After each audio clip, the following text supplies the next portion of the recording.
this is what's going on in Tobago here right now. Right around the whole coastline of Tobago. This is terrible.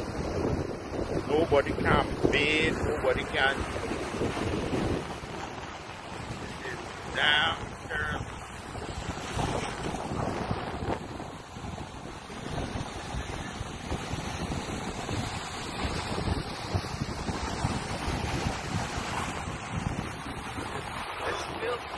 Oil spill, but all the way down, all the way down. The ship capsized. It's upside down. Don't know how Tobago is going to handle this, but this is terrible.